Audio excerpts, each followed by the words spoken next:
I want to describe a new research project that we're working on, and we're going to unveil this new project at the Alignment Conference on October 22nd in Chicago. It's in partnership with Cornerstone Knowledge Network, and we're going to be looking at millennials and architecture, really their reactions to space, worship space, architecture, how they think about local churches and their experiences in local churches.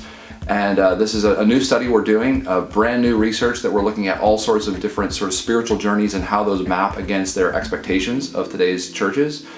So we're actually doing some really cool, groundbreaking stuff, trying to understand a little bit about ways that we might structure our architecture, our worship environments, the places that we meet, the ways that we facilitate community. There's a lot about not just sort of the theory behind what they think of church, but actual data behind what they're sort of experiencing related to worship spaces and architecture. One of the things we're doing in this study is that we're actually looking at some of the work we've done in Unchristian and You Lost Me, different segments of today's millennials. One of the things we've done is looked at prodigals, nomads, exiles, many of the faithful young students that are still active churchgoers.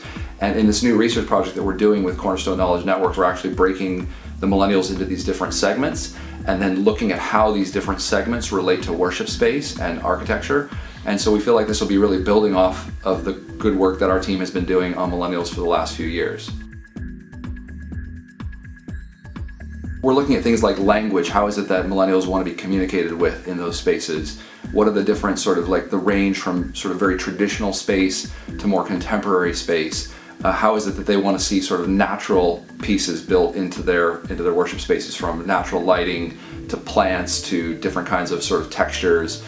We also are looking at sort of their own sort of self-perceptions in the spiritual journey. Where would they say they are in relation to their spiritual journey? What sort of experiences have they had in their spiritual background that would sort of relate to how they're reacting to the churches that we're asking them to come be a part of? In some ways, the millennial generation is more tribal than previous generations. They're finding their identity in sort of digital tribes, people who associate with them and have sort of very similar kind of perspectives about the world.